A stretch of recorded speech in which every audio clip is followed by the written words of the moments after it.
Pues esta reunión los invitamos para ponernos de acuerdo, irnos poniendo de acuerdo en la elaboración de la opinión que tenemos que emitir como comisión ante la Comisión de Presupuesto y Cuenta Pública. Entonces, yo le pedí al licenciado Simón Vargas que nos apoyara dándonos una presentación y una visión de cómo está el presupuesto. Entonces, aquí está ya nuestro amigo, Simón, y pues, si gustan le vamos adelantando y esperamos y ver si llegan más compañeros, ¿no? Y empezar por ahí les mandaron unos formatos de la oficina, les mandaron unos formatos para ir construyendo la opinión. Entonces, espero que esta presentación que nos van a hacer ahorita, pues nos sirva de apoyo para la conformación y la constitución de la opinión de cada uno de los compañeros diputados y diputadas hacia la comisión. Incluso está Iván, que es normalmente invitado a la comisión. Le vamos a hacer llegar el mismo formato, Iván, para que nos pueda apoyar también con su opinión, ¿no? Y si hay más compañeros invitados de los diputados, pues también podemos hacerlo sin ningún problema y tomar en cuenta la opinión de los compañeros diputados que quieran participar en esta construcción. Bienvenidos todos.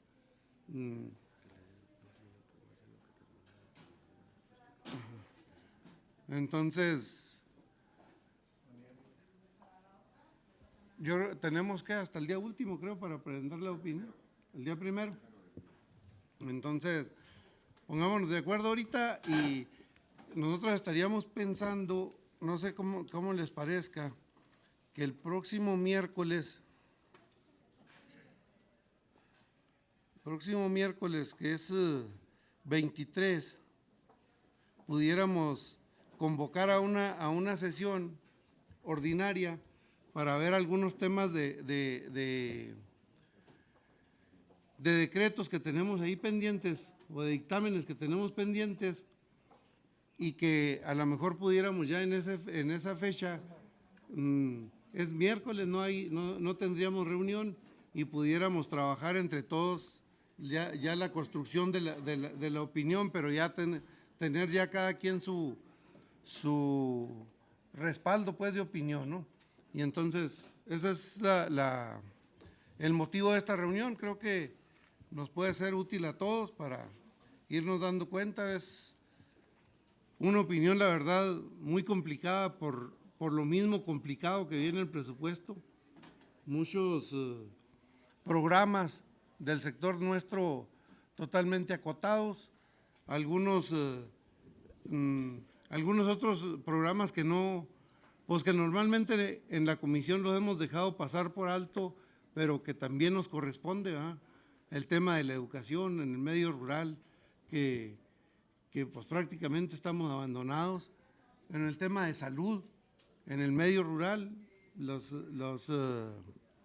centros de salud, los hospitales, las clínicas, pues abandonadas, y yo creo que es tiempo de que nosotros le metamos mano, ¿no? Como Comisión de Desarrollo Rural, como una comisión que tengamos que estar atendiendo pues todo lo que es el desarrollo rural en México, así como pues la parte de deportes y cultura, ¿verdad? Que en el campo, pues, yo quisiera saber en cuál comunidad encontramos la presentación de una obra de teatro o de algunos concursos deportivos que los hemos perdido desde hace mucho tiempo en el medio rural, ¿no? ¿Cómo podemos impulsarlos desde acá y cómo darles fuerza desde acá?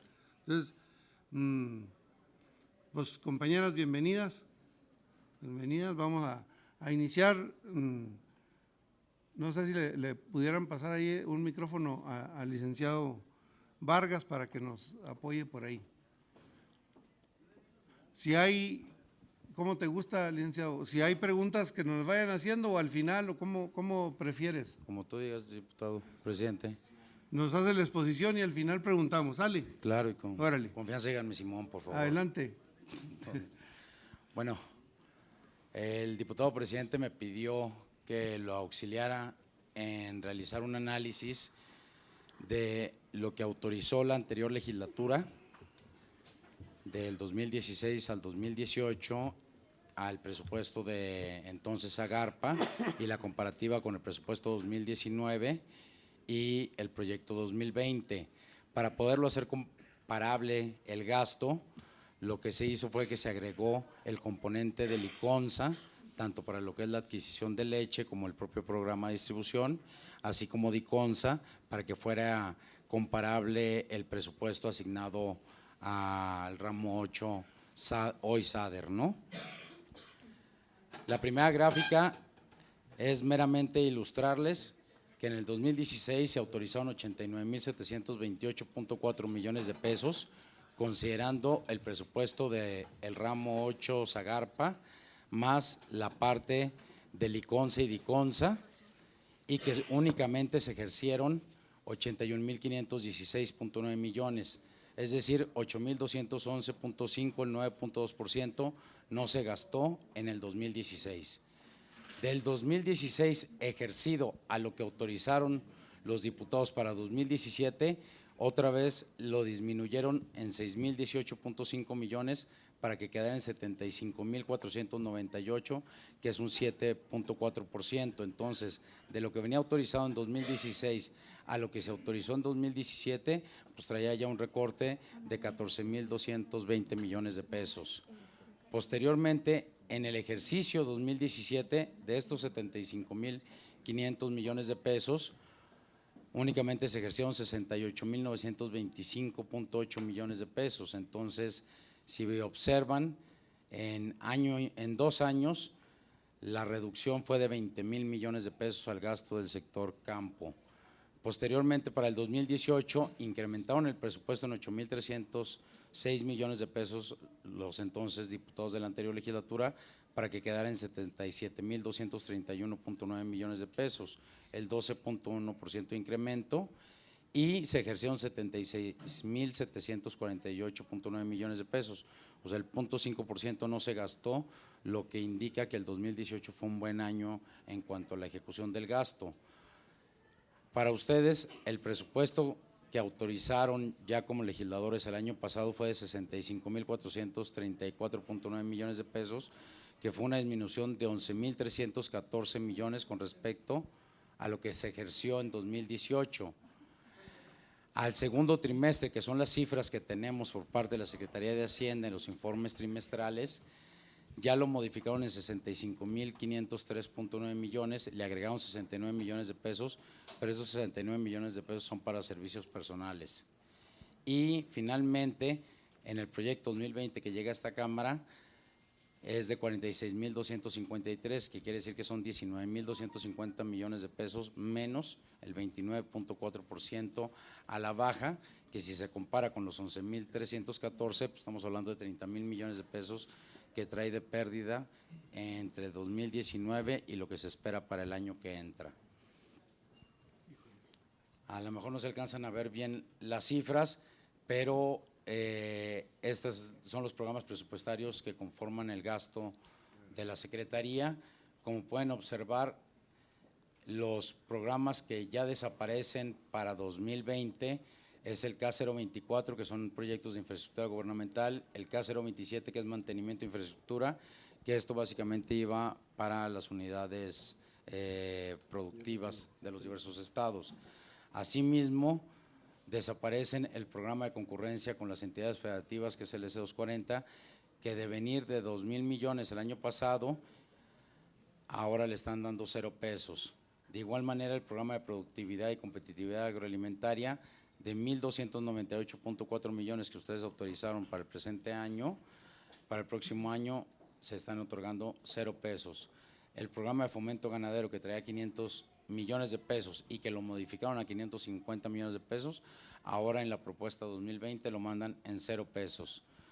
Lo mismo ocurre con el programa de apoyo a la comercialización, que desde el 2018, que le habían autorizado 9,750 millones de pesos y que solamente gastó 6,240 millones, tanto en el 2019, lo que ustedes aprobaron, se quedó en 0 pesos, como en el 2020 trae una asignación de 0 pesos. El programa de apoyo a pequeños productores, que lo conjuntaron con la Subsecretaría de Agricultura, de 15,524 millones, nuevamente lo mandan en 0 pesos. Y el programa de acciones complementarias para mejorar las sanidades, de 2,000 millones que ustedes autorizaron y que la Secretaría de Hacienda lo modificó a 3,162.5 millones, ahora vienen 0 pesos. Finalmente, el Ejecutivo manda 5 nuevos programas que se implementaron desde el presente ejercicio con montos mayores, que es el de precio de garantías a productos alimentarios con 10,000 millones de pesos, crédito ganadero a la palabra que pasó de 4,000 millones a 1,000 millones de pesos, fertilizantes de 1,500 a 1,000 millones, producción para el bienestar de 9,000 millones en 2019, ahora 11,000 millones, y desarrollo rural, que era la parte de apoyo a pequeños productores, que estaba en 7,831 millones y que lo bajaron a 4,766 millones, ahora únicamente lo mandan con 100 millones de pesos. Asimismo, lo que es Liconza y Diconza los dejan sin cambio, ni siquiera inflacionario a la alza, los mantienen en 1,768.9 millones de pesos, 1,240.8 y 2,147.1 para Diconza. Como pueden ver, el presupuesto de el gasto central y de Liconza y Diconza pues ha ido a la baja. Si se fijan, de 2016 a 2018, más del 90% era el gasto centralizado de la dependencia. 2019 todavía se mantiene esa tendencia en el 92.1% y ya hoy para el 2020 baja 88.9% y el 11% se va hacia Diconza y Liconza. Aquí lo pueden ver por la distribución por cada uno de los sectores. El sector central, que es la Secretaría, de que ustedes le autorizaron 45,507 millones, ahora únicamente lo están dejando para todos los programas de la dependencia a 17,184 millones de pesos. Esto es por el incremento de los 10,000 millones de precios de garantía. A la Universidad Autónoma de Chapingo la mantienen igual. Al Comité Nacional para el Desarrollo Sustentable de la Caña del Azúcar le están bajando un 32%, al Senacica le bajan un 20%, al Agrocemex le bajan un 24%, al Servicio de Información Agroalimentaria y Pesquera le bajan un 41%, a la Comisión Nacional de Pesca y Acuacultura le bajan un 34%, a FIRCO le bajan un 19%, pero a Segalmex le incrementan en un 66.7%.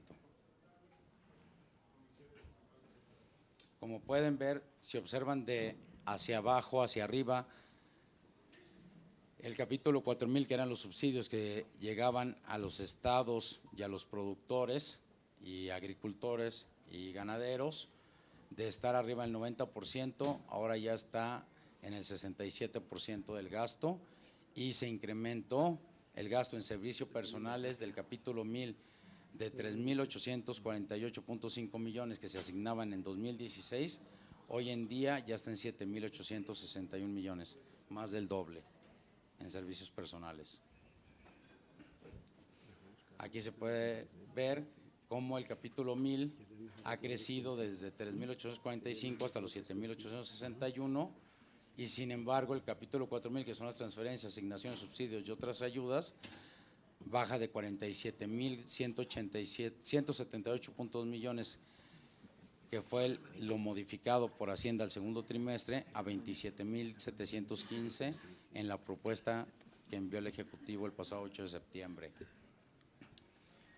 Si separamos el 60% del gasto total de la dependencia, ustedes observan que se mantiene entre el 59% el gasto para todos los programas de apoyo, de comercialización, de producción, de infraestructura, y cómo ya para el 2020 disminuyó el 37.2% porque le están cargando el 21.6% a Segalmex. ahí es donde hace el quiebre. Si viéramos el 30% del gasto total que se distribuye en Senacica, Acerca, Liconza, Chapingo y Conapesca, observamos cómo Acerca, si se fijan, del 2016 de estar en el 13.7%, ya cayó hasta el 0.4% en el proyecto 2020. Asimismo, Senacica del 3.8 ya va al 2.6 y los únicos que mantienen crecimiento es Liconza y Conapesca junto con Chapingo, y eso es por el tema de servicios personales, meramente por la nómina. El 9% del gasto se distribuye en Liconza, el Colegio de Posgraduados, el INIFAP, CONASA, INAPESCA y FIRCO, Salud, y todos estos mantienen un incremento a la alza, lo cual digamos es positivo. Y el 1% del gasto que está entre el CIAP, el Colegio de Graduados de Guerrero, la FESA, el Sistema para las Semillas, el INCA Rural y para el sector azucarero, todos tienen un ligero repunte, salvo el CIAP, que ya está en 0.26%, y el FESA, que está en 0.32%, en los presupuestos autorizados en la anterior legislatura, ya está en 0.01. Ahora, si me permiten, el avance en el ejercicio del gasto público del periodo de enero-junio de 2019, como ustedes observarán, la Secretaría SADER tenía programado gastarse para junio 46,212.4 millones de pesos y únicamente gastó 36,071.2 millones de pesos, lo cual es un subejercicio de 10,141.2 millones de pesos, que es el 21.9% del gasto no ejercido y posiblemente complique cumplir ahora para el tercer trimestre, que entregarán el 31 de octubre, pues la disminución podrá ser mínima por los propios periodos de primavera, verano en cuanto a cosechas. El rubro más afectado es el 4,000, que son las transferencias, asignaciones, subsidios y otras ayudas. Aquí son todos los programas de reglas de operación, que de 34,166 millones que debe haber gastado, únicamente ejerció o ha pagado 24,607, 9,558 millones a la baja. Si lo ven por cada una de las unidades responsables que integran a la SADER, la Coordinación General de Delegaciones no ha gastado trae un subejercicio de 1,650.8 millones de pesos, y bueno, pues eso se puede observar en cada uno de los estados. La Coordinación General de Ganadería trae un subejercicio de 2,701.8 millones de pesos. Todas las delegaciones estatales traen subejercicio. La Dirección General de Productividad y Desarrollo Tecnológico trae un subejercicio de 648.5 millones de pesos. La Dirección General de Productividad y Desarrollo Tecnológico un subejercicio de 1,433 millones. La Dirección General de Operación y Explotación de Padrones un subejercicio de 1,478.7 millones de pesos. La Dirección General de Desarrollo Territorial y Organización Rural un subejercicio de 628.2 millones de pesos. El Servicio Nacional de Sanidad, Inocuidad y Calidad Agroalimentaria un subejercicio de 683.2 millones de pesos. La Comisión Nacional de Pesca y Acuicultura un subejercicio de 218.5 millones de pesos. El Colegio de Posgraduados un subejercicio de 40 millones de pesos. El Instituto Nacional de Pesca y Acuacultura un subejercicio del 67.8%, y sin embargo Liconza y Diconza ya ejercieron el 100% de su presupuesto a junio de este año. Si vemos por los programas presupuestarios, aquí se puede ver más grave la situación, porque el programa de concurrencia con las entidades federativas de 2,000 millones solamente han pagado 350 millones, lo que significa que todavía falta de distribuirle a los estados 1,649.8 millones de pesos. El programa de fomento de la agricultura de 2,882.9 millones de pesos únicamente ha pagado 1,831, que le faltan 1,051.6 millones de pesos. El programa de acciones complementarias para mejorar las sanidades de 1,618.7 millones de pesos, que tenía que haber gastado, solamente pagó 1,022, que es un subejercicio de 596.7 millones de pesos. El crédito ganadero a la palabra, de los 3,153.9 millones de pesos que tenía que haber pagado a junio de este año, únicamente ha pagado 925.4 millones, un subejercicio de 2,228.4 millones de pesos. Producción para el bienestar de los 8,700 millones, solamente ha pagado 7,238.8, un subejercicio de 1,461.5 millones de pesos. Desarrollo rural con un subejercicio de 710 millones de pesos, agromercados sociales y sustentables de 513 millones de pesos. Y básicamente todas las cifras van en números negativos.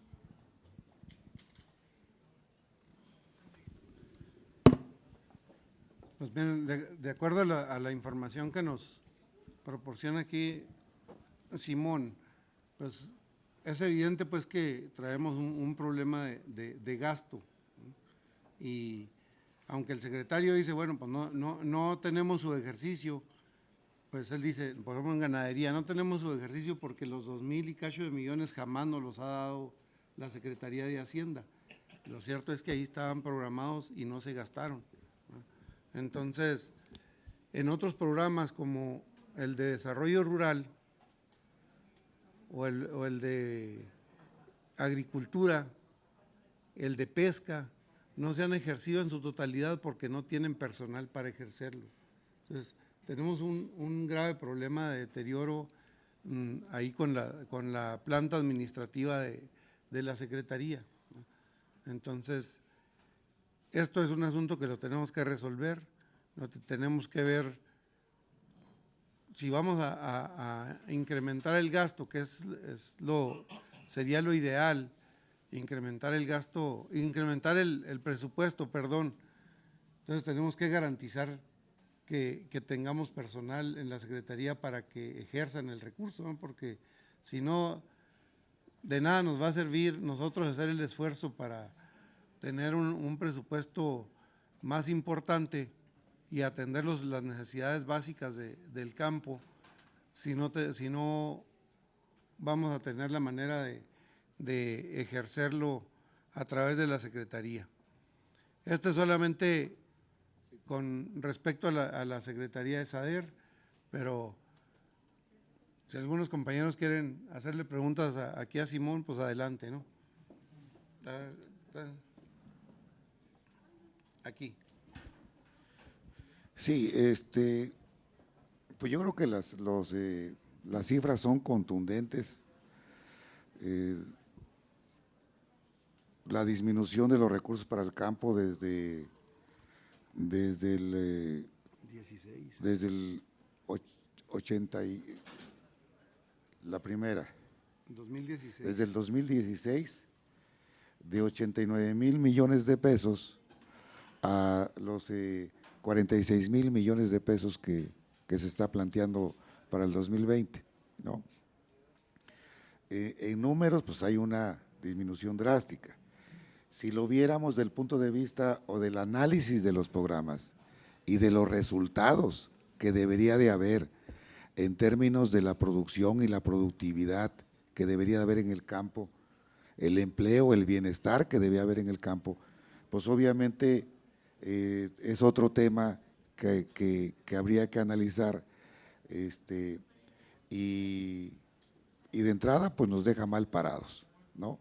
La mayor parte de la gente pobre del país, de los cerca de 53 millones de pobres, pues está en el campo y en las regiones indígenas. El otro tema que resalta es el que por una u otra razón, por el desmantelamiento de las estructuras de la Secretaría o por ineficiencia o por ineficacia, lo cierto es que a junio en las cifras de Hacienda refleja sus ejercicios sumamente graves para el sector. En el caso del sector, los subejercicios no son igual a otras dependencias, porque aquí estamos jugando con los tiempos de siembra, estamos jugando, o mejor dicho, le estamos apostando al tema del régimen de lluvias que tenemos, y si nos dicen que van a gastar, por decirlo así, a junio, llevamos su ejercicio, pues obviamente ya pasó la temporada de lluvias y el gasto fundamental. Entonces gastarlo después pues ya no tiene sentido. Yo creo que este es uno de los elementos que debemos de considerar a la hora de pedir mayor presupuesto. No tiene sentido que pidamos presupuestos si no se van a ejercer. En el caso de crédito a la palabra, por ejemplo, de los 4,000 millones de pesos, el dato que nos da el compañero es casi cerca de 1,000 millones de pesos, ni 1,000 millones de pesos gastados a junio. Y a la fecha, ahorita tenemos enormes problemas, enojos, molestias de productores, de ganaderos. En el caso de Oaxaca se suspendieron las entregas y van a empezar a marchar, van a empezar a protestar. Hoy ya se cierra la carretera al Istmo de Tehuantepec y se empieza a generar pues una inconformidad que no debe de existir, porque hay recursos y los productores pues están cumpliendo con los requisitos que le imponen. El tema de fertilizantes, yo creo que ha sido un rotundo fracaso. Se hicieron bolas con el padrón de productores, se robaron fertilizantes en bodegas, secuestraron a personal.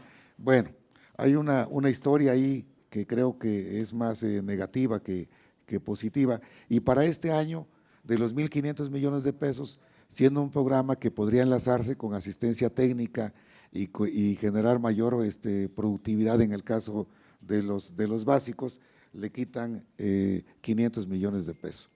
En especial quiero referirme al programa de concurrencia con las entidades federativas. Yo creo que es un tema que tenemos que luchar por regresarle los 2,000 millones de pesos. Yo sí creo que puede haber concurrencia muy bien definida con las entidades federativas y los municipios, y podemos generar una planeación regional que permita activar la producción en cada una de las entidades federativas, y creo que también tenemos que hacer el llamado para que se ejerzan los recursos.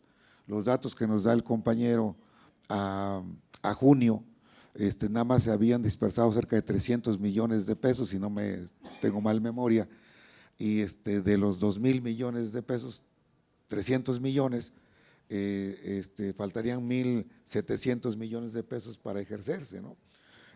Sí, entonces me parece que ahí sí tenemos también que hablar con las entidades federativas, con los municipios, para que hagamos más efectivo los recursos. Yo en lo personal creo que tenemos que dar una lucha en esta comisión por regresar mínimo a los 65 millones de pesos que tuvimos el año pasado, regresarle a comercialización, regresarle el tema de concurrencia y obviamente algunos otros recursos a otros programas fundamentales. Yo creo que incluso había que revisar bien el presupuesto. El año pasado, en el presidente, en el tema del pago del IPAP, del FOBAPROA, traíamos 50,000 millones de pesos que los venimos pagando desde 1997. Si hay que apretarse el cinturón, pues yo creo que también los banqueros, que les ha ido muy bien, ahora revisando las condonaciones fiscales, son los mismos que les condonamos, se les condona fiscalmente y les condonamos la deuda del FOBAPROA. Entonces yo creo que bien habría también que darle un ajuste, por ejemplo, a ese rubro para tener una mejor distribución para el campo. Creo que son dos temas esenciales que tenemos que luchar en esta comisión, es el tema del campo y es el tema de los indígenas. Yo estoy totalmente de acuerdo en que sirva de base esta reunión para que la próxima semana tengamos ya aprobar la opinión y la ruta que vamos a seguir en defensa del presupuesto. Esos eran mis comentarios, presidente. Gracias. Compañero Iván, diputado Iván.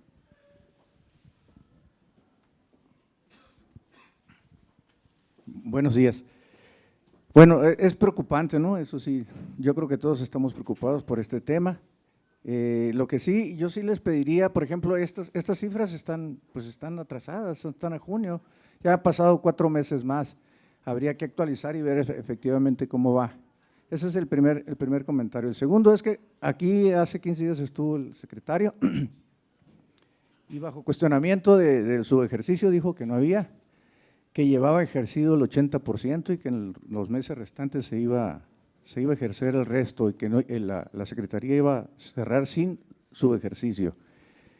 En cuanto a lo que hay que seguir luchando y hay que seguir presionando, yo creo que todos estamos de acuerdo en eso. El presidente acaba de estar en Sinaloa la semana pasada, este fin de semana, y el mensaje que dio allá es que no va a haber problemas con la comercialización, que se va a apoyar a los productores. No dijo cómo, pero yo creo que eso es lo que tenemos que agarrarle la palabra al presidente y que nos diga cómo va a ser el apoyo, ¿no? Y el trabajo de nosotros pues va a seguir siendo el mismo, luchar por más presupuesto para que haya reasignaciones. Estamos de acuerdo que se necesitan. Ahora, yo creo que no hay que perdernos de lo fundamental. Lo fundamental es el trabajo que se está haciendo, que está haciendo el presidente o que está tratando de hacer. Está tratando de sacar adelante al país sin más deuda y sin aumento de impuestos. Combate a la pobreza, que no está fácil. O sea, si lo vemos como desde el punto de vista económico, son a lo mejor puntos que se contraponen. Entonces, yo creo que sí tenemos que, eso no debemos de perderlo de vista. Por ejemplo, el apoyo a los pequeños productores, yo creo que nadie está en contra de eso y se está dando. El problema está con la agricultura por contrato, pero yo les decía a los agricultores de Sinaloa, fueron los mismos argumentos de los mismos reclamos que escuchamos en enero y en febrero de este año. Y bien que mal salió, por muchos factores, ¿no? Que ahorita no viene el caso, pero ahí está. Creo que se solventó el asunto. Yo tengo confianza también que este año vamos a salir con el presupuesto de alguna manera. Entonces, les digo, los pequeños productores están bien atendidos, está llegando la ayuda, los programas sociales están trabajando. Voy a cerrar con una plática que tuvimos hace poco con el subsecretario Víctor Suárez, dice, acabamos de venir de la Sierra Tarahumara, aquí está Efraín, nos podrá apoyar o desmentir en esto, dice, le llevamos ayudas a 1,600 familias de la Sierra y a cada uno de sus hijos de esas familias los inscribimos en el programa Jóvenes Construyendo el Futuro. De tal forma que a esas familias de la Sierra que no les llegaba nada, ahorita por lo menos les está llegando 3,500 pesos mensuales, que es una derrama y es una ayuda muy buena, ¿no? Entonces, yo creo, sí, vamos a seguir presionando, pero yo los conmino a que no perdamos de vista lo fundamental, que es lo que se está haciendo, ¿no? Es muy importante lo que se está haciendo, no está fácil y yo creo que tenemos que ayudar al presidente de la República. Es cuanto. Gracias. ¿Algún otro compañero? Sí, diputado Minor. Buenos días a todos. Yo creo que la información que estamos recibiendo es muy importante y es una información que deberíamos estarla recibiendo desde antes, cada trimestre. Este es el último trimestre. Cada trimestre. Sin embargo, es una base importante para lo que viene el 2020. Y le digo que analizar esto es porque tenemos que tener una comunicación con la Secretaría, con la área encargada de operar toda la cuestión del ejercicio del gasto. porque tenemos que ver el por qué. Tiene que haber una justificación el por qué de estas diferencias. Ya sea porque Hacienda le dijo, sabes que no muevas esa lana. Entonces hay un responsable de esto. Porque el Congreso autorizó 1,000 pesos. Y trae un subejercicio SADER de 500 pesos. A ver, SADER, ¿dónde o por qué no hace ejercicio esos 500 pesos? Así de sencillo. No, pues que no me lo permitió Hacienda. Bueno, ¿y quién es Hacienda? Pues. Entonces, en tiempo y forma, tenemos que proyectar las baterías a Hacienda. Pero en tiempo y forma, ahorita ya estamos hablando en el tercer trimestre. Y va a ser una base importante para el 2020. Pero si nosotros no logramos lo sustantivo de las diferencias, no logramos ver el por qué no se aplicó, que debe ser tarea, de aquí al miércoles, o el día que nos reunamos de nuevo, saber en lo sustantivo por qué no se aplicó.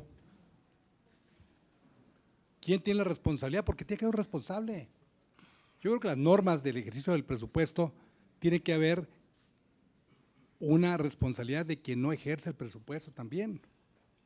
¿Por qué? Porque no le dio la oportunidad en su momento de utilizar ese recurso donde se está ocupando. Entonces, es muy importante eso por un lado. E insisto, este es un asunto de falta de comunicación. Pero las normas del ejercicio presupuestal, ya sea a través de la Comisión de Presupuesto, ahí tiene que estar informado, tiene que llegar la información. Si no, vamos a cometer errores en definir importes y cantidades por renglones que por alguna razón u otra no se ocupan o se dejaron de ocupar y hacen falta, y no dejarlos nosotros de contemplar. Este presupuesto que se tiene aquí, el anteproyecto más bien, para 2020 de 46 millones, pues tenemos que, de 46,000 millones, disculpen, tenemos que incrementarlo en forma casi automática. ¿Pero cuánto? ¿Y cómo lo vamos a justificar? Esa es una tarea. Si tenemos la información de lo que ya se trabajó durante el 2019, nos va a facilitar la chamba. O vamos a reunir a la gente de todos los estados y vamos a pedirles sus necesidades. Ya lo hicimos una vez. Ya se hizo una vez. Y el resultado fue mucho menos. De igual manera, lo que esto se pase a la Comisión de Presupuesto, pues nos tienen que informar también la Comisión de Presupuesto el por qué nos disminuye las diferencias. Si nosotros ya le mandamos un presupuesto, vamos a pensar que sean de 70,000 para 2020, y resulta que nos llegan con que fueron 46, tal y como quedó, o fueron 50 lo que quedó, nos tiene que explicar el por qué esa diferencia. ¿Por qué hubo la reducción? ¿Porque a alguien se le antojó? No, no es así tampoco de antojos, porque el documento que vamos a elaborar tiene que ser muy serio. Y la Comisión de Agricultura, de Desarrollo Rural, pues es una comisión esencial, básica, de las más importantes del Congreso de la Unión. Entonces, nos tiene que justificar la Comisión de Presupuesto y ¿qué? Crédito, Cuenta Pública, nos tiene que justificar ellos a nosotros por qué nos resta la cantidad que ellos dicen que es la que nos toca. No le miro otra. Desde ahorita pues tenemos que poner las pilas. Este es el segundo año. El primero nos agarraron un poquito fuera de lugar, pero ahorita no estamos ya fuera de lugar, no hay ninguna justificación para que nosotros no hagamos las cosas bien en esta ocasión. Muchas gracias. Aquí está el diputado Russo. Así, le damos la palabra a Simón y luego sigue el diputado Russo. Con permiso, señoras diputadas y diputados, quisiera hacer 3 precisiones únicamente. Primero, están atados ustedes como diputados en 2 sentidos. La Ley Federal de Presupuesto y Responsabilidad Hacendaria obliga a la Secretaría de Hacienda a informarle al Congreso de la Unión el ejercicio del gasto público al término del mes siguiente de la conclusión del trimestre. Por consiguiente, si el trimestre terminó el día último de septiembre, tenemos hasta el 31 de octubre para recibir la información y poder hacer el análisis. Ahorita no han entregado nada. Los informes mensuales únicamente son agregados a nivel secretaría y sobre indicadores macro. El desglose por unidad responsable por programa presupuestario llega 30 días después de que concluyó el trimestre. Ese es el primer, digamos, atadura que se tiene para poder dar una opinión más certera. La segunda es que los lineamientos que aprobó la Comisión de Presupuesto y Cuenta Pública, y ahí sí, perdón que lo diga tan abiertamente, está obligando a todas las comisiones a que emitan su opinión al 1 de noviembre. ¿Cómo se va a emitir la opinión si ahorita solamente se sabe el 50% del gasto de todos los sectores del país? Entonces, si para el día 1 hay que subir la opinión técnica, pues el 31 Hacienda va a entregar la información, la va a entregar a las 6, 7, 8 de la noche, va a subir la información en la madrugada, pues digamos, está medio difícil tener para el día siguiente la opinión y consensuarla, ¿sí? En segundo término, creo que es importante que observen 2 puntos sobre los cuales Hacienda se basa. Si ustedes observan, el gasto ejercido o programado al primer semestre del año es de 46,214 millones, que es cifra muy similar al presupuesto que les están mandando. Entonces, Hacienda lo que dice es, yo me baso en lo que tú ejerciste al segundo trimestre, porque lamentablemente como no tenemos un presupuesto que se apruebe, digamos, en abril, que ya hubiera concluido el ejercicio y comprobación del gasto al mes siguiente, entonces es el parámetro de donde parte. Si me permiten ustedes la humilde recomendación, el punto de partida pues es todos los programas que están dejando en ceros. Indexarles la inflación, ya tienen su piso de hacia dónde van. El segundo tema que quizá no, que quisiera hacer un poquito así como que más detallado, es si ustedes observan, de 45,000 millones, que es el primer renglón, que es el sector central, que son todos los programas de la dependencia, de 45,507.7 millones, que es el modificado al segundo trimestre por la Secretaría de Hacienda, en el proyecto 2020 se los bajaron a 17,184. No son 46,000 millones para todo el ramo, para todos los programas de reglas de operación, de pequeños productores, de ganaderos, de todos los involucrados, ahora sí de crédito, la palabra no, son 17,000 millones para que opere la Secretaría. Todo lo demás está yendo en Chapingo, en el Comité Nacional para el Desarrollo Sustentable de la Caña de Azúcar, Senacica, Colegio Agropecuario del Estado de Guerrero, Acerca, en todas las demás unidades que tienen su operación independiente. Y de esos 46,000 millones que les están enviando, consideren que 5,150 millones es de ICONSA y LICONSA, que no traen el costo inflacionario. Y eso es irle a comprar al productor directamente al mismo precio de 2019, le van a pagar lo mismo en 2020, pero los pesos cambian por la inflación.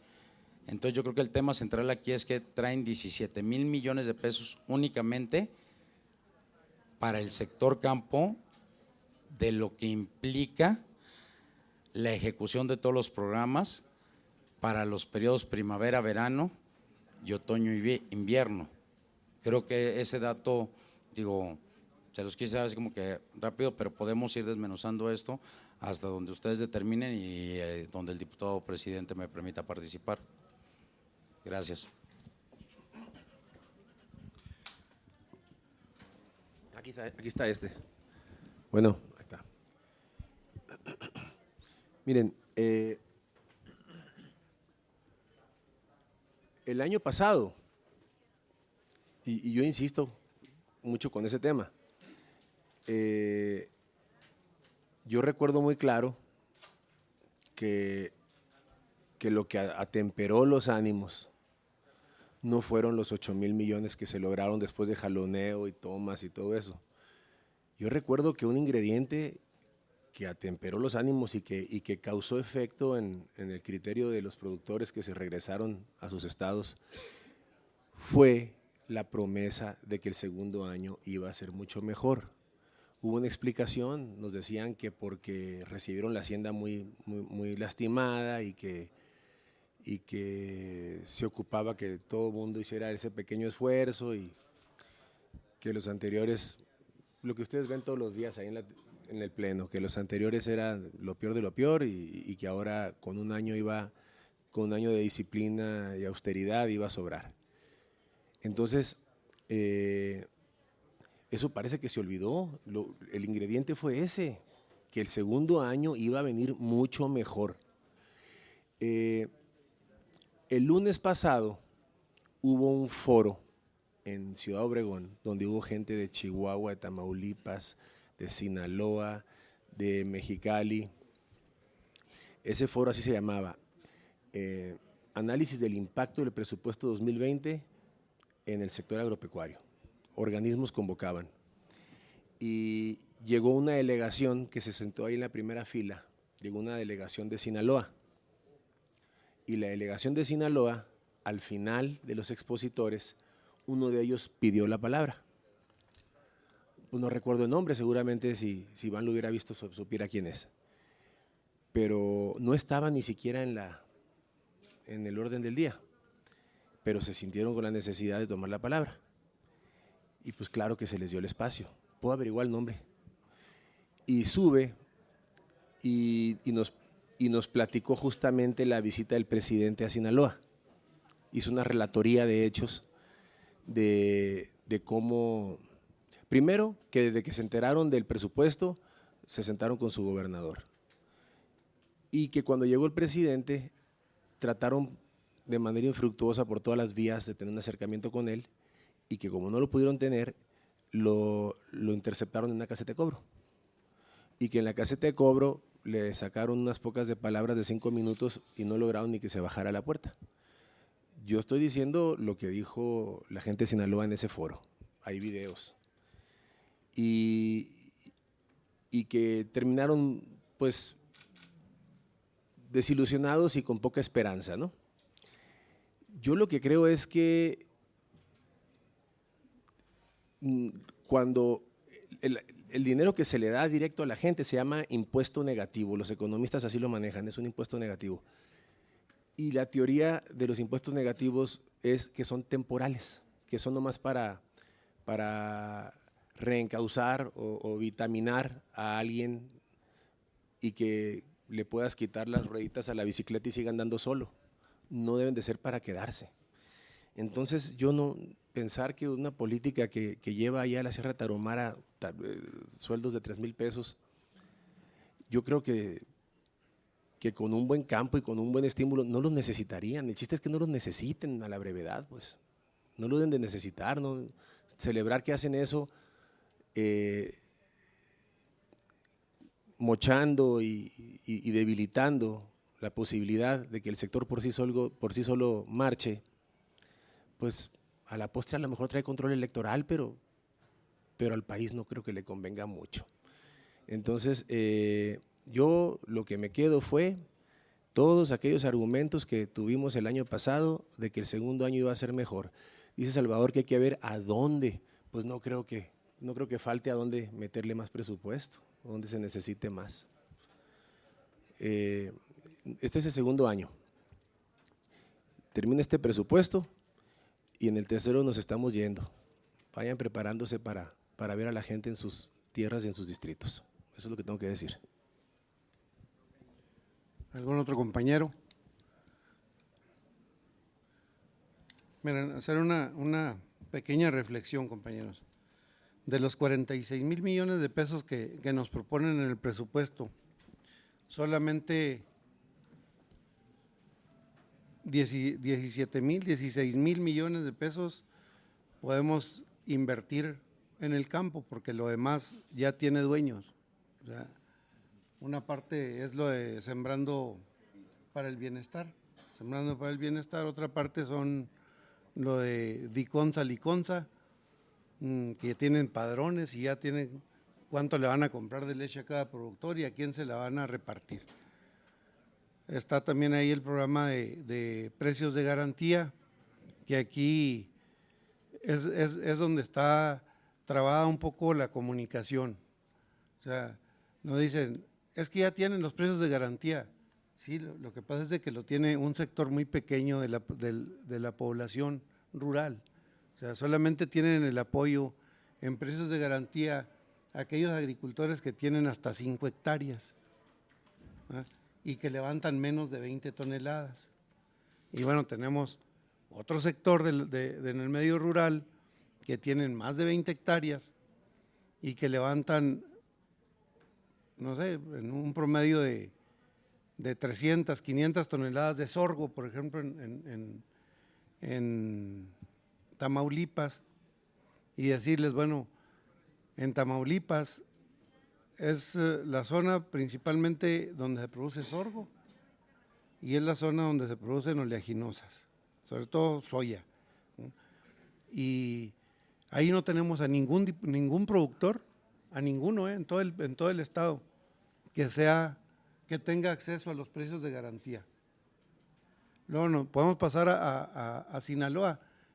En Sinaloa hay una parte del estado donde tenemos agricultura temporal en algunos humedales, donde ahí sí hay un sector que se puede beneficiar con los precios de garantía, pero son los agricultores más pobres de Sinaloa, ¿no? Aunque les paguemos o se les pague por parte del gobierno el maíz a ese precio, pues ellos no levantan maíz, ni levantan frijol. Ellos en esa parte de la agricultura temporal, pues siembran otros productos como el garbanzo, siembran otras cosas que no están dentro de los precios de garantía. Entonces tampoco se benefician. Los compañeros de Mexicali, del Valle de Mexicali, tampoco tenemos a ninguno que se beneficie, porque tienen todos una superficie mayor de 5 hectáreas, porque cosechan más de 100 toneladas de trigo y ya no pueden ingresar. Entonces, nos están obligando a que algunos productores hagan la segregación de tierras. Empiezan a repartir la tierra entre la esposa, los hijos, para poder disminuir la superficie, disminuir los volúmenes, incrementar el precio, el número de productores y poder llegar a los precios de garantía. Si ustedes revisan, los podemos compartir estos libros que nos dieron los de la FAO. Vienen algunas estadísticas, sobre todo de aquí a Latinoamérica y algunos países de Latinoamérica, y nos dice que en todos los países donde se ha hecho esta subdivisión de la tierra, ha tenido como consecuencia la generación de más pobreza. ¿Por qué? Bueno, porque ya no puedes generar una infraestructura que te permita abaratar costos y como consecuencia pues tienes un incremento en los costos, aunque los precios se siguen manteniendo. Entonces te sale ahí contraproducente. Hoy, este año, tenemos el precio del frijol, 14,500 pesos. Quiero decirles, compañeros, que este es un grave riesgo. O sea, hoy Segalmex no va a comprar ni un kilo de frijol en ninguna parte del país, porque en el norte, sobre todo en los principales productores de maíz, de frijol, Zacatecas se quedó con 200,000 hectáreas que no pudo sembrar por sequía. Y lo que sembró se dañó y tampoco hay cosecha. O sea, todo lo que se sembró, Zacatecas no tiene frijol. De 300,000 toneladas que levantaba este año, yo creo que no llega a 40,000. Durango dejó de sembrar arribita de 100,000 toneladas, 125, 115 por ahí dejó de sembrar. Y los que sembró, el 50% está dañado. De 200,000 toneladas anda escasamente en 30,000 toneladas. El menos afectado es Chihuahua. Y Chihuahua, de 70 y tantas mil toneladas que levanta, hoy levantamos 30,000 en el mejor de los casos. Entonces, tendríamos una cosecha de aproximadamente 100,000 toneladas entre los tres estados que normalmente levantan 700, 750,000 toneladas, hoy tenemos 100,000. Y tenemos 100,000 que tiene acopiadas Segalmex y tenemos 100,000 que están acopiadas en manos de los intermediarios. O sea, tenemos 300,000 toneladas terminando la cosecha si no pasa algo extraordinario en estos días.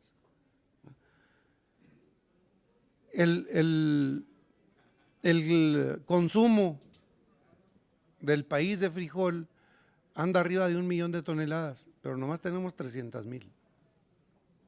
Entonces, tendríamos que acudir a la importación de alrededor de 700,000 toneladas. Con la agravante de que este fin de semana pasado, los frijoles de Michigan, de Denver, la región del estado de Colorado, una parte de Nuevo México, pues se helaron en Estados Unidos. Entonces, ni siquiera tenemos la opción de ir a importar, porque en Estados Unidos tampoco hay frijol. Y nos faltan 700,000 toneladas para el consumo nacional. Y resulta de que en el programa de desarrollo, de fomento a la agricultura, que es un programa de apoyo a pequeños productores, que nos ayuda a tener apoyo en paquetes tecnológicos donde pudiéramos fomentar la producción de frijol de manera emergente, traemos 100 millones de pesos en el presupuesto. Eso es lo que es la propuesta.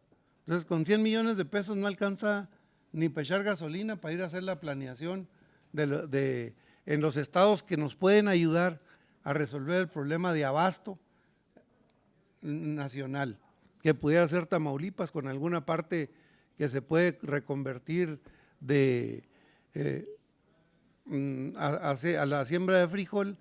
Otra parte de Nayarit, que Nayarit sí tiene una tradición de productores de frijol en otoño, en el programa de otoño-invierno, con los compañeros de Sinaloa que tienen algunas partes que nos pueden ayudar, y finalmente los de Sonora. Los de Mexicali no participan por la temperatura, o sea, tienen temperaturas tan altas que el frijol no se alcanzaría a dar, ¿verdad?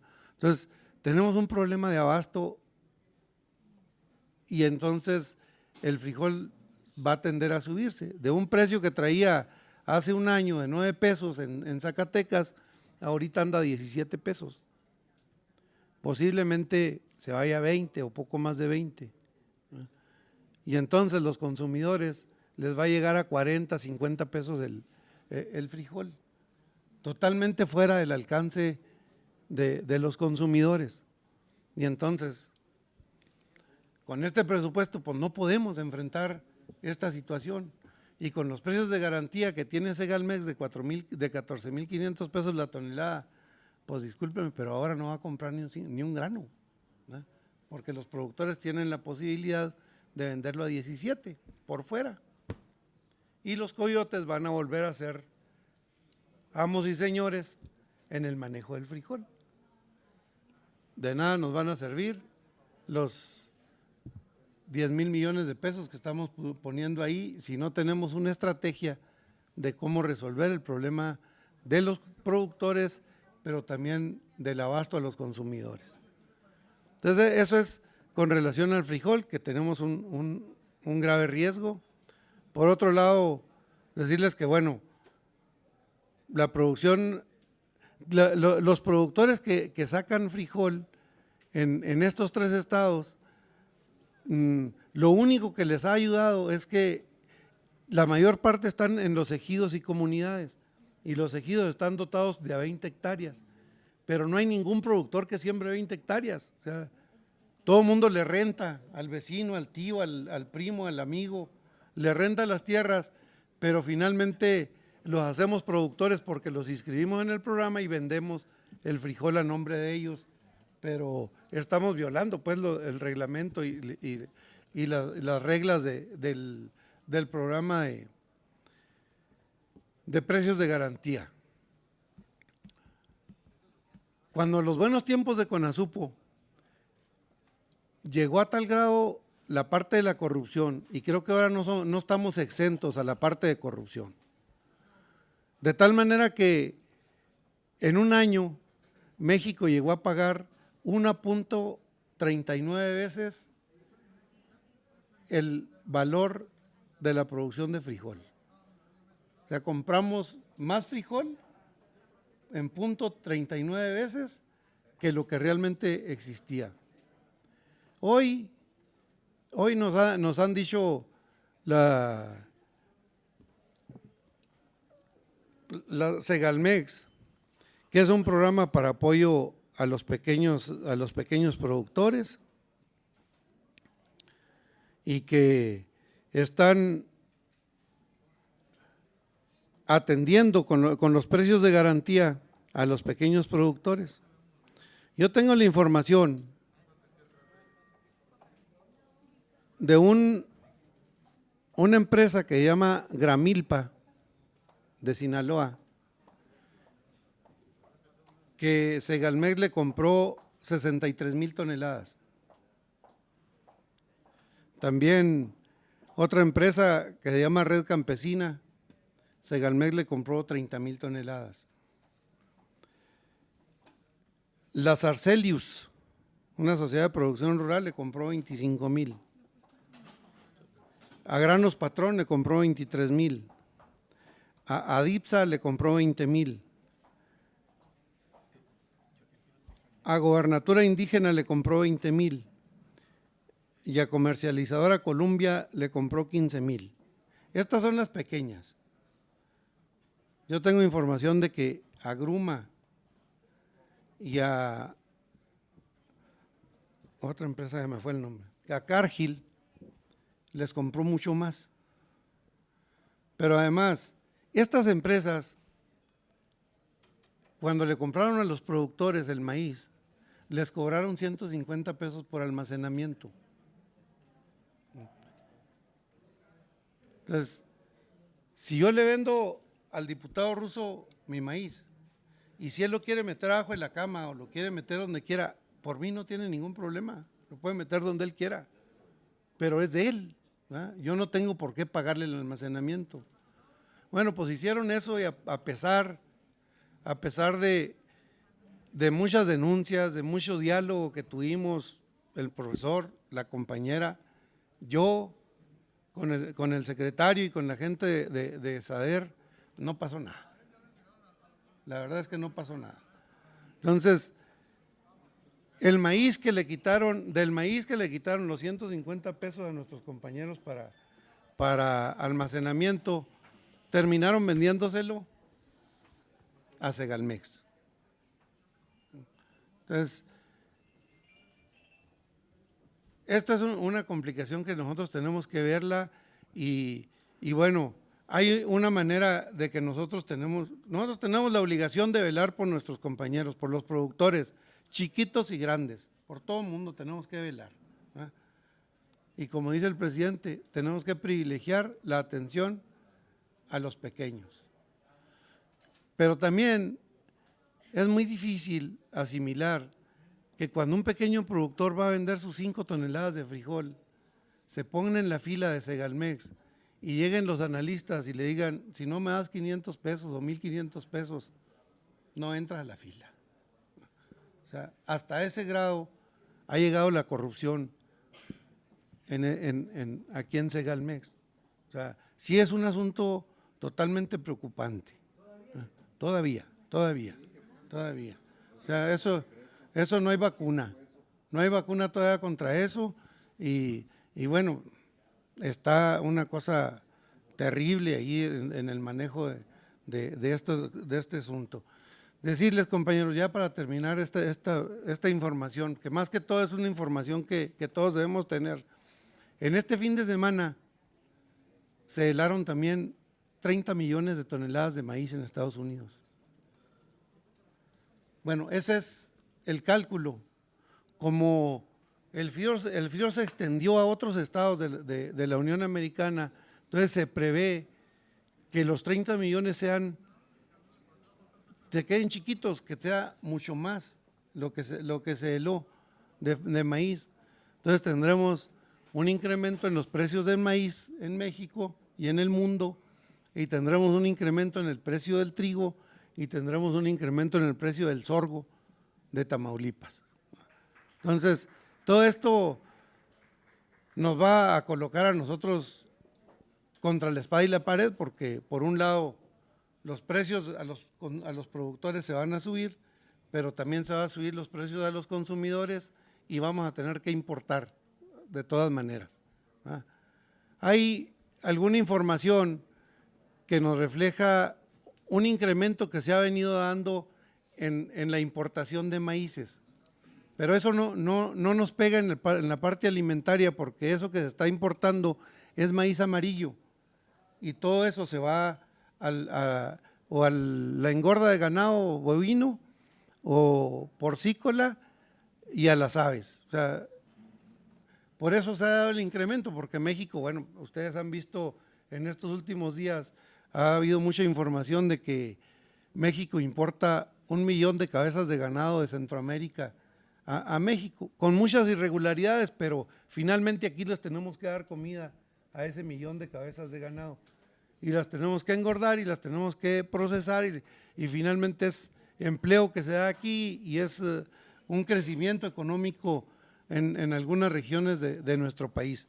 Entonces, estos se los dejo para que lo tengamos ahí a la hora de ponerle números a los renglones que no tienen, con la recomendación que nos da Simón, ¿verdad? Y que creo que es muy acertada. Tenemos que ver en cuáles renglones podemos apoyar mejor a nuestros productores, sobre todo a los más pequeños, pero sin descuidar y desproteger a los productores medianos, ¿verdad? Que yo tampoco estoy de acuerdo en que se diga públicamente, es que estos productores son los que se llevaban todo el tiempo. Yo creo que no es cierto. O sea, sí había en el norte productores que se llevaban todo el tiempo, y ahí está Cargill, y ahí está Gruma, y ahí están todos los que les dije ahorita, ¿verdad? Pero esos se los siguen llevando, a esos no les han hecho ni un rasguñito. A los que sí nos están partiendo es a los productores del medio, que nos están agarrando como sándwich entre los grandotes y los chiquitos y nos están queriendo desaparecer, y nosotros pues obviamente nos negamos a desaparecer, que somos los que producimos de maíz blanco 20 millones de toneladas y de maíz amarillo como 6 millones de toneladas. Los productores de trigo, que este año en el Valle de Mexicali, pues se dejó ya de producir una gran cantidad de trigo por lo que les decía ahorita, los altos costos de producción y los bajos costos de las cosechas, ¿verdad? Y eso nos está ocasionando varios problemas, pero hasta ahí se los dejo. Le damos la palabra a la compañera. Retomando el comentario que hizo sobre lo que se les está cobrando a los productores, que yo soy de la idea que si no se les da más, pues que no se les quite lo poco que tienen. Y ahí sí yo hago un llamado a todos mis compañeros, ustedes diputados, pues que seamos vigilantes en nuestros estados, porque en el caso de Sinaloa se cobra una famosa cuota por más de 20 años, que es la famosa cuota liga, que en 1993 surgió, y haciendo un análisis, un estudio del 1998 al 2018, se han recaudado 254,000 millones de pesos y ese dinero no se ha transparentado, no se sabe realmente a qué uso se le está dando. Ellos argumentan que se le está dando uso para investigación e impulsar el sector agrícola, pero eso es una mentira. Se está usando para fines políticos y sí es importante que nosotros pues, nos pronunciemos. De hecho, metí un exhorto, espero pueda ser aprobado, porque es el único estado que se le cobra esa cuota. O sea, es injusto que se le esté descontando al pequeño productor porque se dice ser cuota voluntaria, pero en realidad es una cuota forzosa porque ni siquiera se le pregunta al productor y se le descuenta en automático. Es importante estar vigilantes, todos nosotros desde nuestros estados, eso es lo que quería comentar. Gracias. De Sinaloa. Acá el compañero, el diputado Aguilar. Muchas gracias. Buenos días, compañeras, compañeros diputados. Yo voy a ser muy breve. No sé si se acuerdan ustedes que en más de 2 o 3 ocasiones les he pedido en algún momento de lo que manifiesta el Ejecutivo Federal para con el campo, las y los beneficiarios, pero que en realidad pues se llevara a cabo. Hablo de las reglas de operación. Es de entender que no es lo mismo vivir en Zongolica que vivir en Chihuahua, Sinaloa. Tal como manifiestan ahorita que hay familias que pues están repartiendo las tierras para que, a manera que puedan recibir el presupuesto. Todo lo contrario, en la Sierra de Zongolica, estado de Veracruz, Chiapas, Guerrero, no hay suficientes tierras, la gente no tiene estos 2,5 hectáreas para que sea beneficiada referente al programa Bienestar. Sembrando Vida, perdón. Entonces, me gustaría, sé que es mucho trabajo, dolor de cabeza, diputado Heraclio, pero por eso es que especifiqué desde un inicio que en realidad los recursos o los apoyos sea para la gente más necesitada. Bien, espero no lastimar a nadie, pero hay mucha gente que en realidad tiene tantas tierras. Bueno, tuve esa fortuna, la oportunidad de vivir esos momentos en esas áreas, pero aún pues sigue recibiendo recursos enormes. Pero mientras en realidad, vuelvo y puntualizo para la gente que no tiene esas oportunidades de tener esas tierras, entonces pues se les sigue abandonando, la gente sigue en el olvido, la gente, o sea, todo es un problema, en lo cual respetuosamente, compañeras, compañeros diputados, diputado presidente, hasta dónde existe la posibilidad de pedirle al Ejecutivo Federal pues de que se nos permita nosotros en la comisión, como Cámara de Diputados, pues nos toque pues decidir en algunas cosas. Y hablo de las reglas de operación. Digo, con mucho respeto, no es lo mismo estar el señor presidente del pueblo de México conoce al derecho y al revés este bello y gran país de México, pero más nosotros conocemos las necesidades a raíz, porque vivimos en los pueblos y conocemos a la gente cuáles son sus preocupaciones y necesidades. Entonces, lo que pido es que se le pida al Ejecutivo Federal que se nos dé la oportunidad nosotros, como comisión en la Cámara de Diputados, modificar las reglas de operación y bueno, en lo cual de igual manera, compañeras y compañeros diputados, pido de su apoyo y respaldo. Muchas gracias. Aquí sigue Diego y luego el compañero y luego Russo. Yo nada más para, digo también una reflexión y a lo mejor una precisión. De hecho estuve en la presentación del estudio de la FAO y la OCDE y bueno, lo que mencionaba la representante de la FAO en América Latina sobre la posesión de tierras, creo que incluso va en sentido contrario.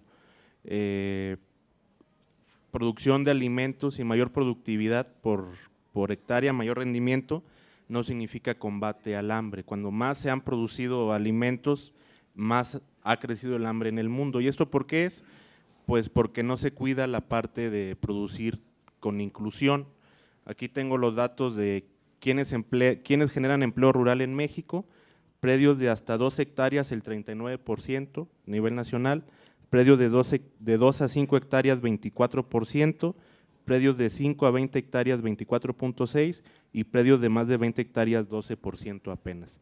Es decir, sabemos que hay estados del norte que son sumamente productivos, pero bueno, pues no es producción social, pues es producción privada y resulta que las políticas que se han aplicado en México, aunque moleste que hablemos del pasado, pues fueron encaminadas a favorecer ese tipo de producción.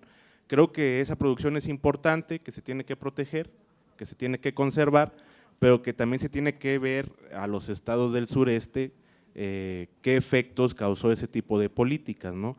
Y en qué condiciones trabajan la gente del sureste en condición de jornaleros en las empresas de los estados del norte.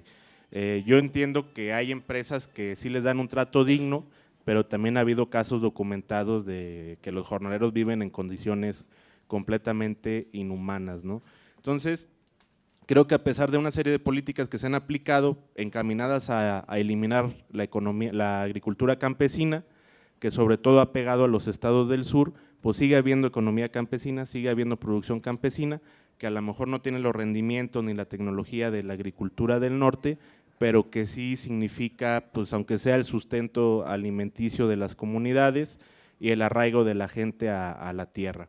Creo que un gran problema al que se enfrenta México, lo ha reconocido la gente de SADER, es la migración rural, ¿no? En cuántas comunidades no hay solamente adultos mayores y niños, ¿no? Porque la población económicamente activa pues ya no pudo trabajar en el campo, tiene que emigrar a las ciudades o tiene que ir a trabajar de jornaleros a otros estados. Entonces, yo lo que entiendo de la política agropecuaria del gobierno mexicano, pues es precisamente blindar a esas comunidades, darles otra vez la oportunidad de que sea viable trabajar en el campo y bueno, pues va poco a poco, ¿no? Yo entiendo que aquí hay muchas críticas hacia el programa Sembrando Vida, que sin duda creo que algunas críticas tendrán mucho sustento, pero bueno, el programa Sembrando Vida ya va a estar en 19 estados de la República, ¿no?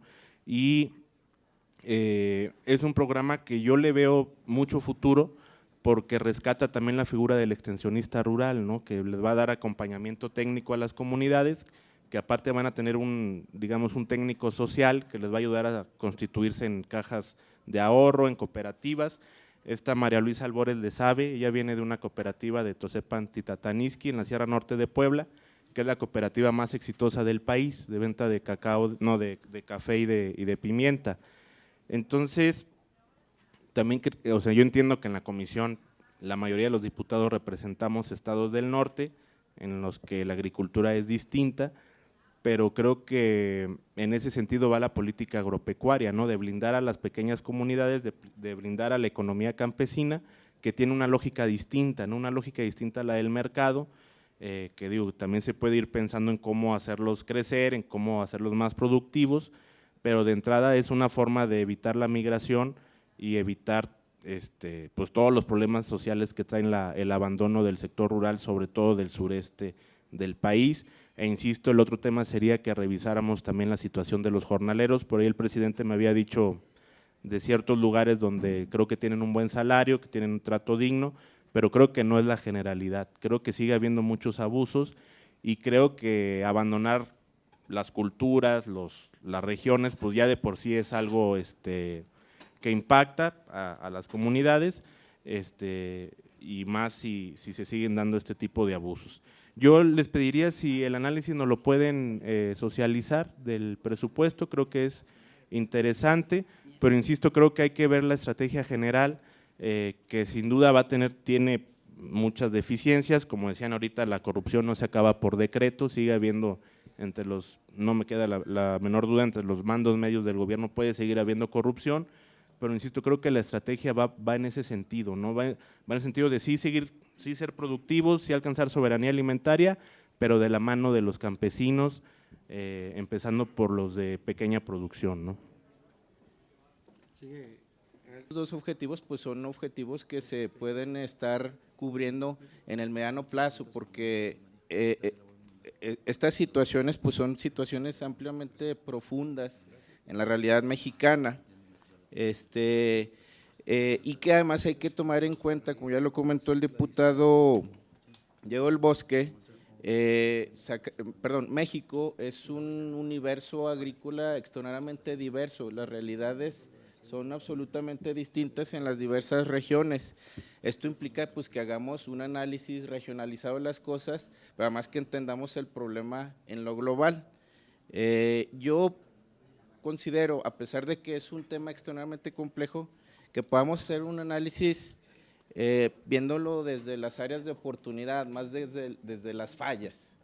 Es decir, a partir de una actitud propositiva, es decir, con lo que se tiene, ver qué alternativas de solución podemos proponer. Coincido con el diputado de Veracruz en el sentido de que hay que hacer un análisis extremadamente profundo de las reglas de operación, de tal suerte que podamos hacer una serie de propuestas en términos de reglas de operación, pero de forma regionalizada. Cito el caso ya más o menos ilustrado por el diputado Heraclio. Por ejemplo, en Zacatecas, buena parte de los productores de frijol producen arriba de 20 hectáreas, más del 50%. Entonces, en ese sentido, en el programa Precios de Garantía, pues todos ellos quedaban fuera de este programa. Sin embargo, bueno, ya hay una declaración del presidente, ya incluso hay un mensaje de parte de Segalmex en el sentido de que se incrementa la cantidad de captación de frijol, sube de 20 a 30 toneladas, y eso me parece un acierto. Esto fue consecuencia de que hubo una serie de manifestaciones por parte de los productores de frijol. Entonces, pero esto es evidencia de que debemos regionalizar las reglas de operación, porque como lo comentaba ya Heraclio, no es lo mismo la realidad que se vive en el norte, la que se vive en el sur, en términos de pequeños, medianos y grandes productores y del tipo de producto que cada uno produce, valga la expresión. Entonces, esa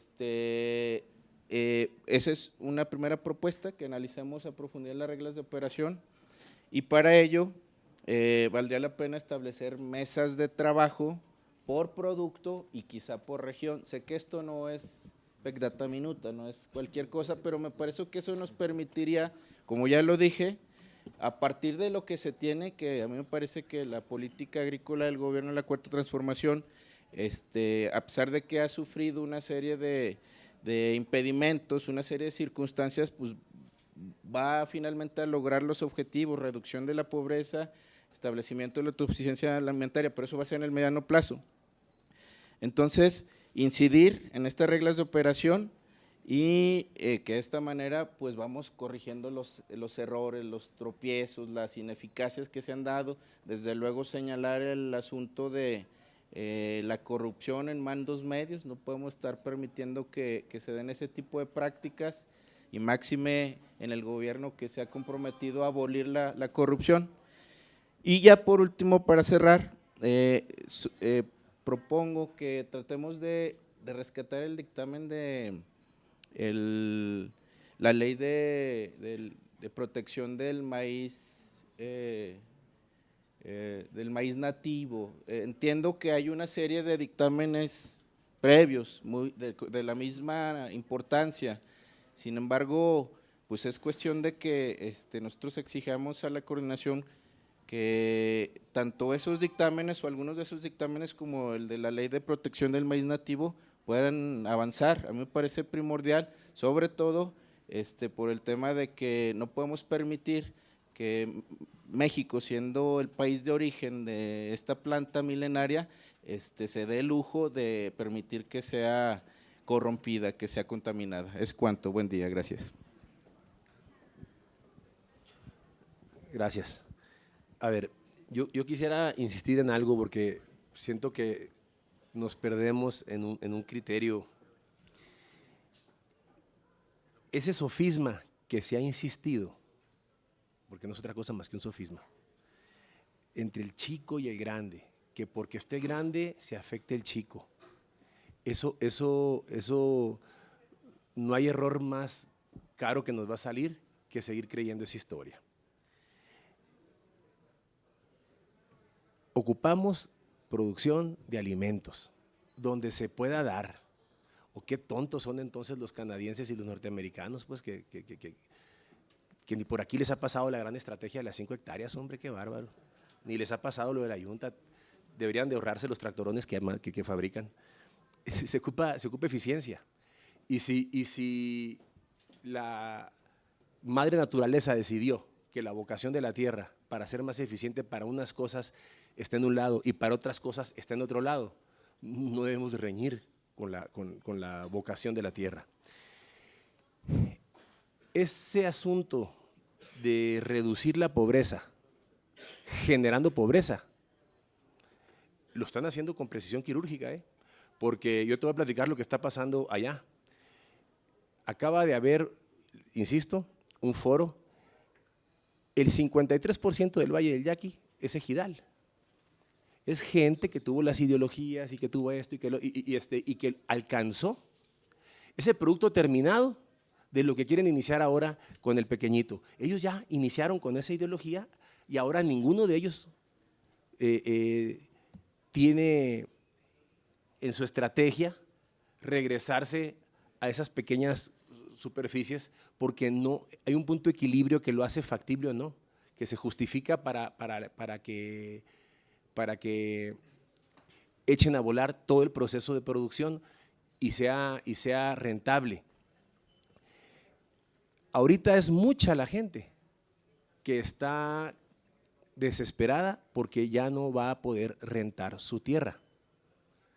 Estamos hablando de viudas, estamos hablando de hijos de esos primeros productores que se ganaron su patrimonio, que el Estado mexicano los dotó, la trabajaron, falleció el señor, nadie es eterno, y ese patrimonio, el otro día yo preguntaba, trae un promedio arriba de 20 años de gente, de viudas, hijos que ya están fuera o que estudian una profesión y se dedican a otra cosa, que no van a volver a su tierra. Algunos ni saben dónde queda, pero les está llegando año con año la renta.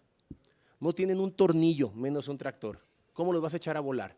Y te dicen, si yo no quiero volver a sembrar, yo no quiero sembrar, ya soy dentista, ya soy esto, ya soy el otro, ya trabajo en otra parte y mi mamá vive de eso.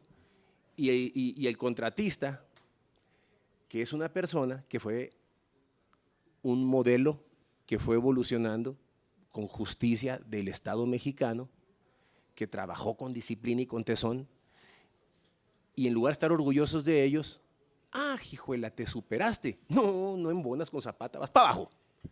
No embonas, no embonas porque Dios guarde el hora que quieras ser rico. Debes de ser pobre porque si no zapata. ¿Cómo está esa onda?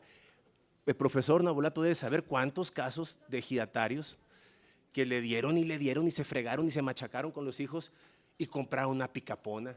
Pues si no tienes el aliciente de comprar una picapona porque va a ser pecado y el Estado te va a penalizar porque tuviste progreso, estamos fregados. Entonces es como un burro que tiene que tener una zanahoria amarrada y corretearla y nunca alcanzarla, porque el día que la alcanzas es pecado para el Estado mexicano.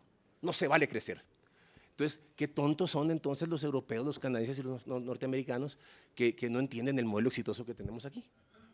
Esa gente que fue exitosa empezó pequeñita. Mi padre nació en la sierra de Chihuahua, en un pueblo que se llama Chinipas. Y así con la friega, mi abuelo bajó y estudió medicina tardío. Era grande, era 4 años mayor en la primaria con los más chamacos. Entonces, ¿dónde está el pecado? ¿Alcanzamos el éxito? y nos ponemos de tú a tú con los gringos y los canadienses a producir, a pesar con diésel más caro, con fertilizantes más caros, con condiciones adversas, una bola de asimetrías. Y aún así, sin complejos, de una cuna humilde, queremos seguir dando la pelea. Eso es lo que ocupa México. México ocupa todas las toneladas que nos dijo que carecemos aquí el presidente. Freguero de toneladas necesitamos. No se te ocurra producir de más porque te sales del modelo zapatista. Y eso no nos va a ayudar, compañeros. No le tengamos miedo al éxito.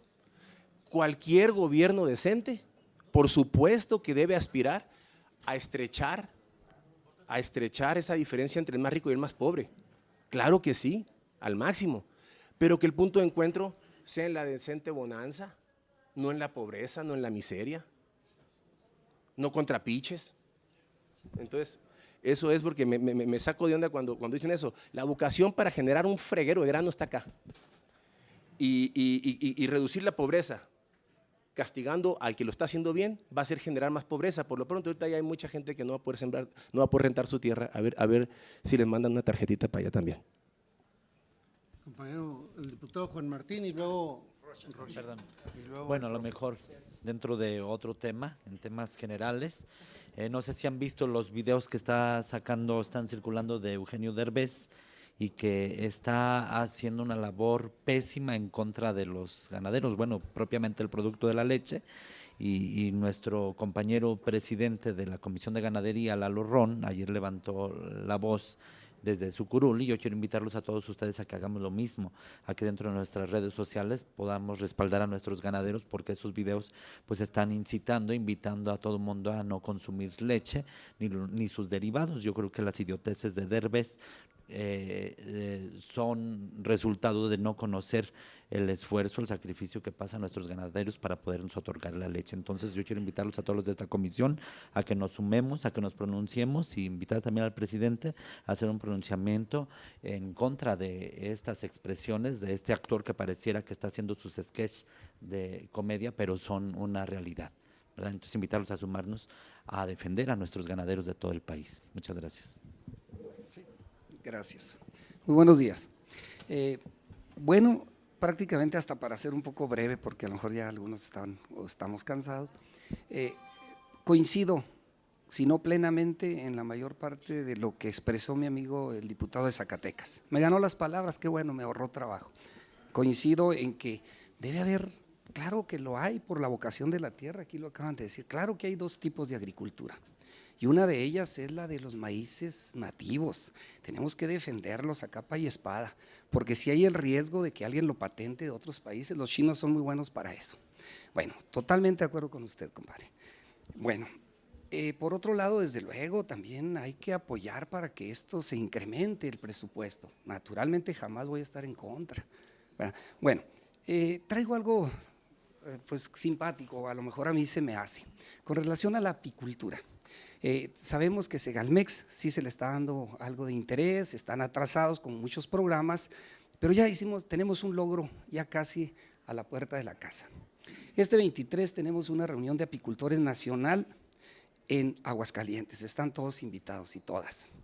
Desde luego, ¿por qué esto, verdad? Porque la apicultura y la agricultura van de la mano, con la polinización esto ya está muy trillado. Concretamente quiero dar un aviso. Para San Luis Potosí ya tenemos detectado que van a entregar miel, ya se va a firmar el convenio ese día 23 con Segalmex, con Diconsa concretamente, a eso vamos, entre otras cosas. Y luego en Sonora también, para los que estén aquí, algunas toneladas, es un comienzo. Jalisco, Aguascalientes, Hidalgo, Guerrero, Estado de México, Chiapas, Huasteca de San Luis Potosí, se repite San Luis Potosí, pero lo mismo Tlaxcala, Nuevo León.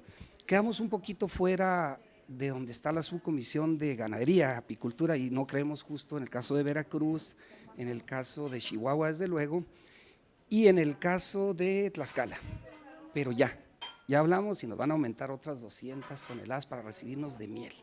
¿Qué hay con esto? Primero que los campesinos como los agricultores, todo lo agropecuario está difícil, la apicultura no crean que es fácil, hay que darse un tiro ahí.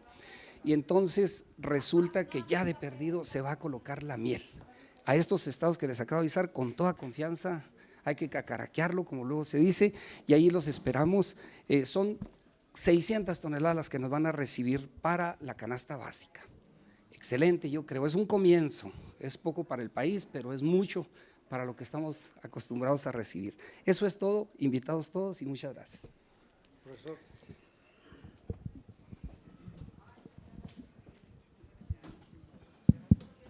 Yo quiero saludarlos primero.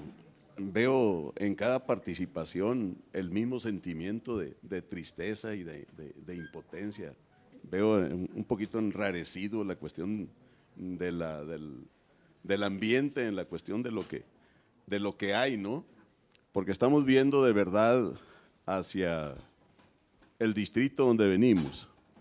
De los 18 municipios en Sinaloa, yo represento 6. Y es la costa y es la sierra. Es la costa y la sierra. Y sí es cierto, hay una gran diferencia entre los grandes productores, como dice el ruso, los que rentan un montón de parcelas, los que tienen los proyectos que se llevan los tractores y se llevan todos los demás, y aquellos que están en la sierra que ni el agua les cae, ¿sí? Para sembrar su milpita. Entonces hay una gran diferencia entre un productor rico que tiene un montón de hectáreas y alguien que tiene 2, 3 para la cuestión de la subsistencia. Y sí es cierto que cada hectárea de riego acá en el Valle de Nabolato, por ejemplo, pues vale hasta 15, 16 mil pesos la renta de la hectárea. Entonces hay grandes extensionistas que se dedican a rentar. Yo soy del ejido de la Cofradía de Nabolato, que tenía 176 ejidatarios, y yo creo que ya 100 vendieron. Quedamos 76 y esos 76, un gran porcentaje sigue rentándolo. ¿Y en manos de quién están? ¿Sí? Una vueltecita y van a ver ustedes nada más unas 5 o 6 gentes, 10 cuando mucho, dueños de la cuestión del ejido, con prestanombres y todo. Pero sí una cuestión social que de la reforma del 27 pues cambió totalmente el panorama, porque venía a cuestión social, en la cuestión de los ejidos, y la enajenación de la tierra era muy diferente. Pero si vemos nosotros ahorita el tema que es presupuestal, que es el meollo del asunto, pues yo sí veo que tenemos que armar una estrategia donde cuando menos se recupere un poquito. Si la vez pasada fue nada lo que dieron de más en lo que venía ya estipulado, y ahora en igual de venir cuando menos lo que se había conseguido, nos pegan un bajón tremendo en la situación del presupuesto. Si nosotros aquí el ambiente cómo está, imagínense en cada uno de los ejidos, en cada uno de los municipios, ¿sí? Entonces, yo entiendo, ¿sí? Y estoy consciente de que le tiene que ir bien al presidente y que tiene que diseñar bien las políticas, porque le tiene que ir bien a México y le tiene que ir bien a su gente, y que nosotros somos aliados en este tenor, todo mundo, porque le estamos apostando que nos vaya bien. Y si el papel nuestro como diputados es echar para adelante en la cuestión del beneficio, porque somos sus representantes allá abajo, yo creo que hay que diseñar bien una estrategia y hacer llegar el sentir de cada uno de los ejidos, de cada uno de los municipios, de cómo se está llevando a cabo allá y qué es lo que siente la gente y qué es lo que necesita. Sí es cierto que muchos que ya tienen un colchón, no nada más una cobija, pues quieren seguir tapándose, quieren seguir cubriéndose, ¿sí? Y esos no los podríamos descobijar porque es la cuestión de la autosuficiencia alimentaria, sino hay que buscar la situación de los equilibrios entre los que menos tienen, los que menos producen, que cuando menos tengan el sustento de la comida, con aquellos que están produciendo para la cuestión de exportar y llevar la cuestión de la autosuficiencia alimentaria, porque si vamos a descobijar a uno de los que producen y vamos a tratar de cubrir a otro que no se puede tapar, ¿sí? Entonces el presupuesto, ustedes lo decían bien, tiene que ir geográficamente y tiene que ir con la gente que más lo necesita, porque necesitamos que también produzcan y necesitamos salvar la gran brecha que existe entre los muchos pobres y los pocos ricos, ¿sí? Y así está la cuestión de la nación en ese desequilibrio, pero tenemos que apostarle a esto y nosotros como Comisión de Agricultura, yo aplaudo la situación del Yaco que nos tiene aquí, pero yo lo digo por mí, no lo digo por los demás. Me faltaría a mí un poquito más de análisis en la cuestión del presupuesto que se dio este año y que si realmente se ejerció donde se tenía que haber ejercido y qué beneficios, ¿sí?, aportó para poder tener yo el panorama completo de decir, hey, aquí no, porque esto no dio el resultado. Entonces necesito meterme más, un clavado más a fondo en la situación de esto, pero también con la estrategia de todos, de la Comisión de Agricultura, ver un camino fácil, porque si empezamos a tirar escopetazos para todos lados sin tiro de precisión, ¿sí?, nos vamos a perder. Y nos perdemos en cada uno. Yo sé que la cuestión de la apicultura, la cuestión de la ganadería, incluso en la cuestión de la agricultura, la cuestión de los garbanceros, de los sorgos, etcétera, etcétera, todos. Entonces, un análisis profundo, pero también no perder de vista lo que hay ahorita del presupuesto, en la cuestión de ingresos y de egresos y por dónde le vamos a dar. Yo dejaría en ese renglón una cuestión de estrategia de la comisión, como responsabilidad nuestra como diputados, entrarle con ese objetivo y no perder ni el rumbo, ni la dirección, ni el sentido de esto, porque ocupamos el presupuesto para poder llevar. Si vamos a estar a la cuestión del discurso, qué vamos a hacer, etcétera, etcétera, y no hacemos nada, no actuamos y no jalamos la cuestión de la cobija o no empujamos la carreta aquí nos vamos a quedar. Y aquí, como dijo Russo, yendo allá, ni manzanilla nos van a coser. ¿Sí? Yo ya lo dejo en esa estrategia que tenemos que hacer como Comisión de Agricultura. Bueno, compañeros, miren, pues yo creo que antes que nada darle las gracias por la asistencia. Yo creo que fue una reunión muy productiva para esto, ¿verdad? Decirles que bueno, a veces las cifras son medio deslumbrantes, ¿no? Por ejemplo, lo que Iván decía ahorita que les habían informado que en Chihuahua se iban a atender 1,600 gente en la Sierra Tarahumara. O sea, qué bueno que van a atender a 1,600. Lo que pasa es que habemos 350,000 gentes que viven en la sierra, ¿verdad? O sea, sí. Dicen, vamos a meter al programa de Sembrando Vida 50,000 hectáreas. Sí, nomás que tenemos 7 millones de hectáreas de macizo boscoso en Chihuahua. Entonces, los otros 6,950,000 hectáreas, ¿cuándo? O sea, y es un asunto que no, claro que yo estoy de acuerdo y cómo le hacemos para incrementarlo y poder salir adelante con esto, ¿ah? Sinaloa tiene muchas sierras, Sonora tiene sierras, Nayarit, Zacatecas, ¿cuándo? O sea, ¿cómo los vamos a atender? Sí, diputado, para ir cerrando. Muchas gracias, Jaco. Bueno, yo creo que esto es de un análisis, por eso estamos en sesión permanente, para ir vislumbrando qué tenemos que hacer, y yo creo que lo tenemos que hacer en conjunto con el titular de SADER y otras dependencias.